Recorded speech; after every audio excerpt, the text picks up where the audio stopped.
Hi friends, आज मैं संस्कृत साहित्य में अगले जो आपके संस्कृताचार्य हैं राजशेखर, उनका वीडियो लेकर आई हूँ। राजशेखर का जो समय है वो 10वीं शताब्दी है और इनके पिता का नाम दुद्रुप था तथा माता शीलवती थी और पत्नी अवंती सुंदरी। ठीक है, ये उनकी पत्नी का नाम था। अब संस्कृत साहित्य आपका बहुत सारी जो प्रतियोगी परीक्षाएं हैं आपकी LT, GIC, TGT, PGT, DSSB, NBS, KBS और भी अन्य सारी परीक्षाओं में संस्कृत साहित्य जिन विद्यार्थियों को लगा हुआ है वो इससे हेल्प ले सकते हैं वीडियो से। अब राजशेखर के बारे में आइए इनकी जो रचना है उनके बारे में चर्चा करते हैं। इन्होंने 5 ग्रंथों का प्रणयन किया है या इन्होंने 5 ग्रंथों की रचना की है। ये पांचों ही ग्रंथ इनके जो भी पेपर आपका आता है प्रतियोगी पेपर उसमें ये पूछा ही जाता है। पहला काव्य मीमांसा, ये आपका इम्पोर्टेंट है। दूसरा बाल रामायण, तीसरा बाल भारत या इसी का दूसरा नाम है प्रचंड महाभारत, तीसरा विद्वशाल भंजिका और कपूर मंजरी। कपूर मंजरी भी इम्पोर्टेंट है आपका, बाल रामायण भी इम्पोर्टेंट है और कभी कभी बाल भारत भी पूछा गया है। ये 3 अधिक इम्पोर्टेंट है और ये दोनों थोड़े से कम। अब कामीमांसा में राजशेखर की जो रचना है उसमें अंदर क्या मैंने लिखा हुआ है देखिए। कामीमांसा यह कभी शिक्षाप्रद ग्रंथों के प्रवर्तक थे। जो राजशेखर जी थे वो शिक्षाप्रद जो ग्रंथों की रचना करते थे। ठीक है, तो वो उसमें किसमें ग्रंथ में रचना की इन्होंने? काव्य मीमांसा में शिक्षाप्रद ग्रंथों की रचना की है। उसके प्रवर्तक कौन है आपके? राजशेखर जी। यह राजशेखर की अंतिम तथा सुप्रसिद्ध काव्य शास्त्रीय रचना है। इसको आपको याद रखना है, राजशेखर की अंतिम और प्रसिद्ध काव्य शास्त्रीय रचना है।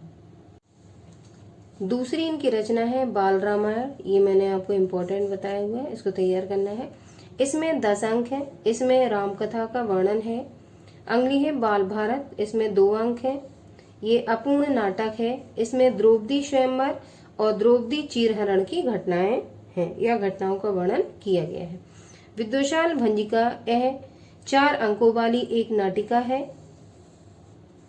इसमें राजकीय प्रणय क्रीड़ा वर्णित है। अगली देखिए कपूर मंजरी, ये भी इम्पोर्टेंट है आपकी। कपूर मंजरी में यह एक सट्टक नामक रूपक है। इसमें आप लोग अंडरलाइन देंगे, प्रश्न यहाँ से आ सकता है।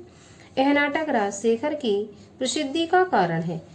राजशेखर को प्रसिद्ध दिलाने में कपूर मंजरी ने अहम भूमिका निभाई है। तो इनकी जो प्रमुख रचनाएं हैं उनको हम याद रखेंगे। बाल रामायण, बाल भारत और काव्य मीमांसा, विद्वशाल भंजिका और कपूर मंजरी, जिसमें कपूर मंजरी इनकी बहुत इंपॉर्टेंट रचना है और काव्य मीमांसा भी। कुछ स्मरणीय तथ्य भी मैंने डाले हैं राजशेखर जी के लिए। राजशेखर ने साहित्य को पंचम विधा कहा है, इसको आप लोग याद रखेंगे। प्रश्न ऐसे आ सकता है, राजशेखर ने साहित्य को क्या कहा है? पंचम विधा। इनकी उपाधि कवि शेखर की है, इसको भी आप लोग याद रखेंगे। अगले 11वें आपके संस्कृताचार्य है मम्मट, ध्वनि प्रतिष्ठापक आचार्य एवं बाघ देवतावतार के रूप में प्रसिद्ध हैं। तो एक प्रश्न यहीं से आता है, ध्वनि प्रतिष्ठापक आचार्य कौन है? तो आपको मम्मट में निशान लगाना है, ये सही है और यहाँ से एक इम्पोर्टेंट आपका क्वेश्चन बनता है। इनका समय 11वीं शताब्दी का उत्तरार्ध है। काव्य प्रकाश में 10 उल्लास एवं 142 कारिकाएं हैं। आगे यह एक काव्य शास्त्रीय ग्रंथ है। अब स्मरणीय तत्व पे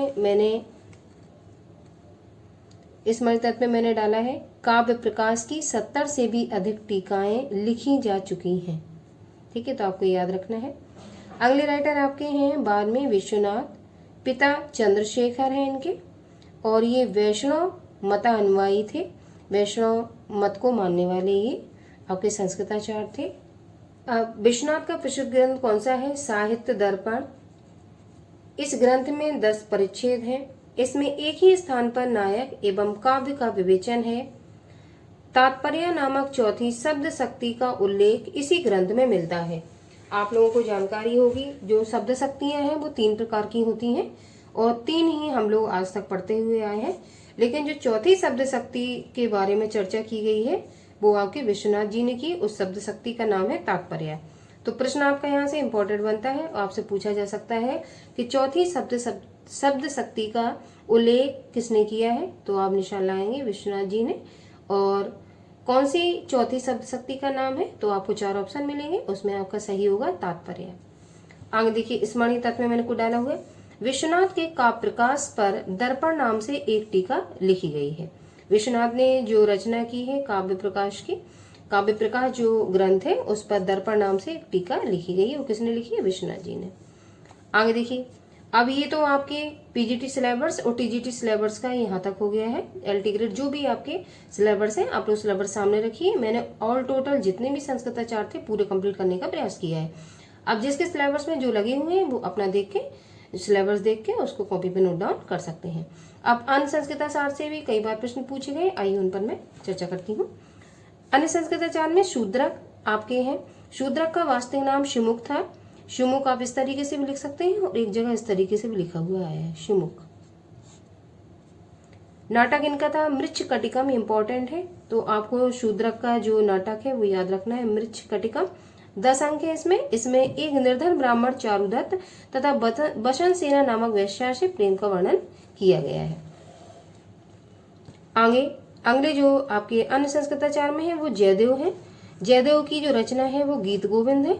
और अगले आपके हैं विशाख दत्त। विशाख दत्त का इम्पोर्टेंट जो आपका रचना है वो मुद्रा राक्षस है। ठीक है, नायक इसका कौन है? चाणक्य इसका नायक है, तो आप इसको याद रखेंगे। आज मैंने आपका संस्कृत साहित्य का जो कंप्लीट सिलेबस है और जितने भी संस्कृताचार्य पूछे गए हैं आज तक, मैंने कंप्लीटली वीडियो आपको प्रोवाइड किया है। इससे अदर कोई भी जो संस्कृताचार्य हैं संस्कृत साहित्य में वो नहीं पूछे जाते हैं, चाहे आप किसी भी प्रतियोगी परीक्षाओं में बैठते हो। तो इतना अगर आप नोट्स नोट डाउन कर लेंगे तो आपकी संस्कृत साहित्य की जो थ्योरी है वो कंप्लीट हो जाएगी। और इससे बाहर संस्कृत साहित्य से जो 5-6 प्रश्न आपके आते हैं वो आपको नहीं मिलेंगे। इसके बाद में अगला जो टॉपिक होगा, ठीक है, उसका कंप्लीट वीडियो आप लोगों को लेकर आऊंगी। और इससे पहले मुझे आशा है आप लोग जो मैंने थ्योरी क्रम से डाली हुई है उसको आप लोग नोट डाउन कर लेंगे।